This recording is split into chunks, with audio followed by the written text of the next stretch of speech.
Bueno gente, analicemos un poco la pelea entre Henry Cejudo y Merab Dvalishvili, una pelea que también queríamos ver, una pelea que de hecho hicimos predicciones dentro del canal y no me equivoqué en esa predicción, ni en esa, ni en la de Robert Whittaker, que fue otra de las predicciones que hicimos dentro del canal. Evidentemente me confundí en la de Volkanovski contra Ilia Topuria, de una pelea que desde mi punto de vista iba a ser muy cerrada y al final Ilia Topuria terminó haciendo lo que le dio la gana.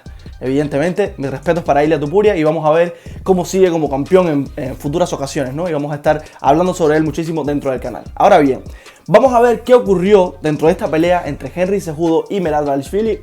Una pelea que ya de por sí yo creía, o sea, con todo lo que se había estado hablando, con todo el beef que tenían entre ellos dos, que iba a ser un poco más, digamos que de cruces, un poco más de intercambios, ¿no? Aunque yo sabía que Merab Dvalishvili, por el estilo de pelea que él tiene, iba a llevar todo el tiempo la pelea al suelo, o por lo menos lo iba a intentar, quizás no iba a conseguirlo, porque Henry Cejudo tiene una muy buena defensa contra el rival, es un tipo medallista olímpico, ¿ok? En cuanto a lucha se refiere, o sea, es un tipo muy bueno en esto de grappling, ¿ok? El wrestling. Entonces parecía, ¿no?, que Henry Cejudo tenía ciertas probabilidades, aunque yo lo daba muy poco, ¿ok? Yo daba a Merab Dvalishvili con un 60% de probabilidades de ganar esa pelea. Evidentemente la sobró a partir del segundo asalto. Si nos remitimos a lo que ocurrió en el primer asalto, vi a un Merab Dvalishvili un poco desordenado, que fue algo que le ha ocurrido en otras ocasiones, por ejemplo contra Moraes, que recibe ese trastazo, ¿no?, que lo deja casi al borde del caos. Le hace varios knockdowns en ese primer asalto, me refiero a la pelea de Moraes, pues lo maltrata bastante, le hace bastante daño en ese primer asalto, luego se recupera muy bien en el segundo, tercero y gana la pelea, ¿no? Creo que finaliza Moraes a fin de cuentas. Entonces, viendo lo que ocurrió ahora contra Henry Cejudo, por ejemplo, creo que Merab Dvalishvili entró un poco desordenado, tirando patadas giratorias que no estaban dentro del plan de juego, porque él mismo lo confesó posteriormente a todo eso en la conferencia de prensa, ¿ok? Después del evento del UFC 298, directamente le preguntaron a Merab si esas patadas giratorias eran parte del plan de juego que había hecho con su equipo para esta pelea específica. Y él dijo que no, que simplemente se sentía cómodo para hacer este tipo de cosas, ¿ok?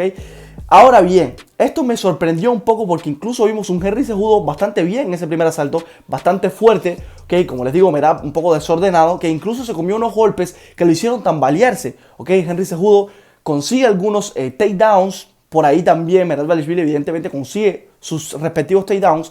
Fue un primer asalto bastante cerrado, pero que desde mi punto de vista Henry Cejudo se lo llevó. Incluso en golpes significativos y todas estas cosas, Henry estuvo mejor, estuvo a la altura en ese primer asalto. Como ya les digo, Merab entró un poco desordenado y no es la primera vez que lo veo desordenado en ese primer asalto. Esto le puede pasar factura con otros peleadores, desde mi punto de vista sí, ¿ok? Por ejemplo, con Sugar Sean O'Malley, a pesar de que yo pienso que en una pelea entre ellos dos, el ganador evidentemente sería Merab Dvalishvili, pero por mucho, ¿ok? Ese primer asalto es sumamente crucial para lo que puede aportar Sean O'Malley, para lo que puede aportar Merab Dvalishvili. Si Merab Dvalishvili se pone a estar inventando, se pone a ser poco ortodoxo, se pone a hacer este tipo de juego desordenado, poco apegado al plan que hizo durante todo el campamento de pelea, yo creo que Sean O'Malley lo puede conectar. Y en comparación, digamos, entre Henry Cejudo y Sugar Sean O'Malley, creo que Sugar Sean O'Malley tiene mucho más fuerza de pegada de la que tiene Henry Cejudo. Y aparte de todo eso, en lo que es el striking, es mucho más certero, ¿ok? Si no, pregúntele directamente a Aljamain Sterling lo que le ocurrió con él cuando entró de esta misma forma, desordenado, haciendo un poco de espectáculo, entre comillas, para agradarle, digamos, a la afición.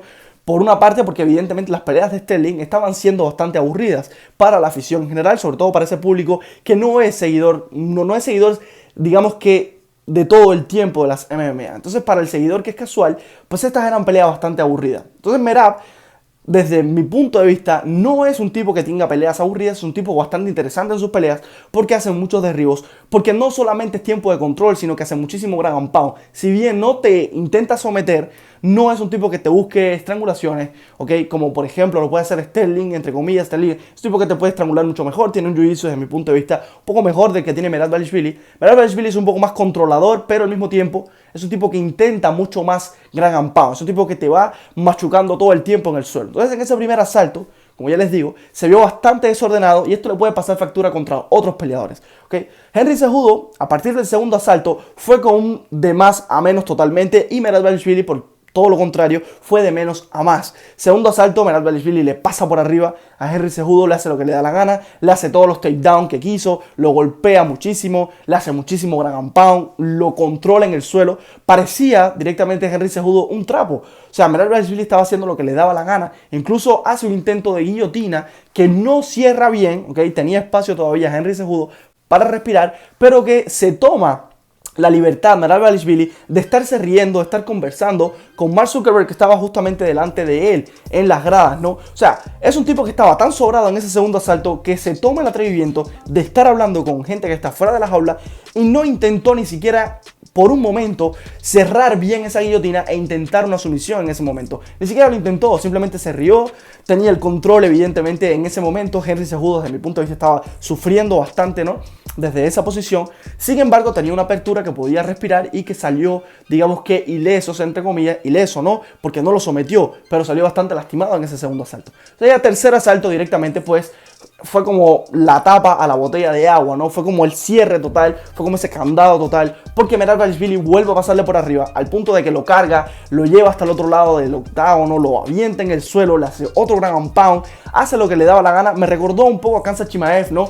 Como levantó así, como cuando hizo esa especie de técnica, ¿no? Que levantar y tirarlo por otro lado a su contrincante fue bastante parecido, aunque fue sinceramente más espectacular desde mi punto de vista, porque Henry Cejudo simplemente no se estaba moviendo, estaba controlado, parecía un saco, ¿no? Lo levantó como si fuera un saco de entrenamiento y lo aventó por allá, y después que lo avienta, pues le sigue golpeando. Fue impresionante, sinceramente, lo de Merab-Dvalishvili a partir del segundo asalto. Como ya les digo, si él se mantiene apegado a su plan de juego, si él se mantiene haciendo lo que él sabe hacer, porque es un tipo sumamente intenso, que mete muchísima presión todo el tiempo, Merab-Dvalishvili, con esos derribos, con esos cambios de niveles, sobre todo, ¿ok? Si él se concentra en este tipo de cosas, no hay quien le gane dentro de esta división actualmente, desde mi punto de vista. Creo que no tiene rival Merab-Dvalishvili con el estilo de pelea que él tiene, ¿ok? Es un tipo muy complicado. Por ahí Cory Sandhagen es muy bueno, Chito Vera es muy bueno también, en el suelo, etc.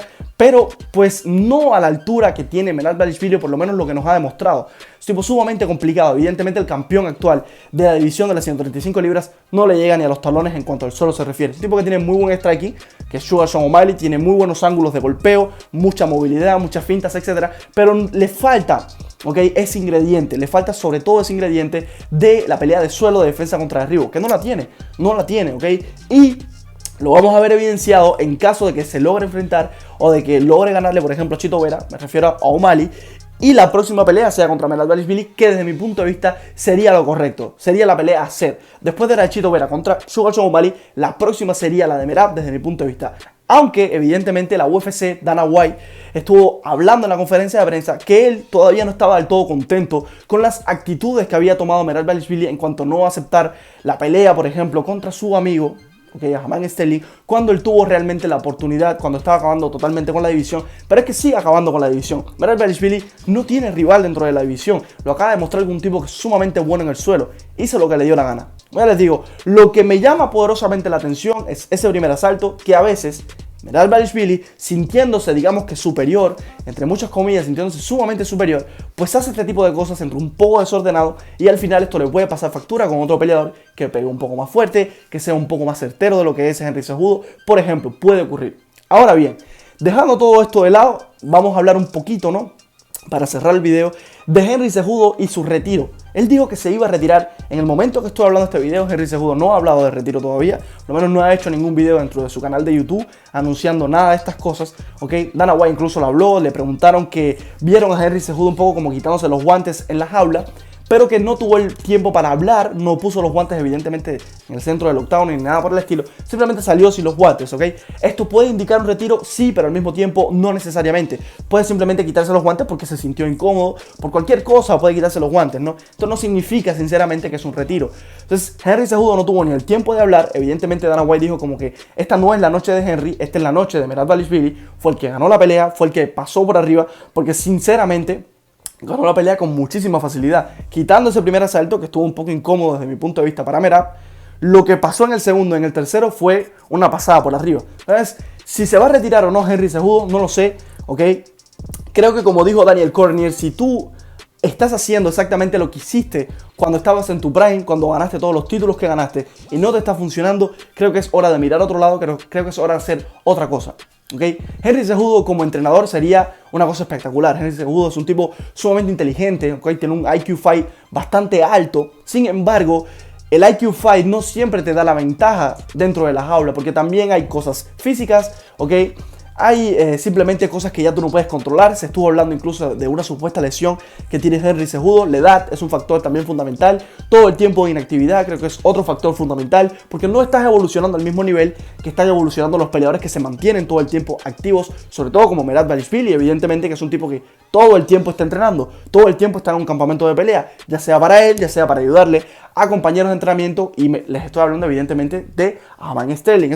Son gente que se mantienen todo el tiempo entrenando al máximo nivel. Por lo tanto, no hay comparativa evidentemente entre Henry, por ejemplo, y Merab Dvalishvili. Simplemente le iban a pasar por arriba. Ahora, si se retira o no, esto es un tema sumamente complicado que él necesita hablarlo.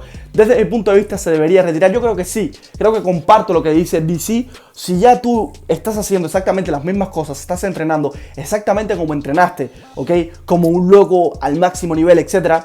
En comparación, evidentemente, cuando lograste obtener esos títulos que tú lograste obtener, ese doble campeonato, ¿ok? De diferentes divisiones, ese medalla olímpica y todas esas cosas, y ahora estás haciendo eso mismo y no lo logras alcanzar, no logras alcanzar tus objetivos, las metas, digamos que los títulos, los campeonatos, etcétera, pues simplemente ya no estás para hacer eso. Necesitas mirar a otro lado y hacer otro tipo de actividades, ¿ok? Ya sea entrenador, ya sea lo que sea, pero dedicarse a otra cosa. Henry Cejudo tiene la capacidad para dedicarse a otras cosas, desde mi punto de vista. Así que nada, gente, yo lo dejo por aquí. No olviden de suscribirse y regalarnos un like. Nos vemos en el próximo video.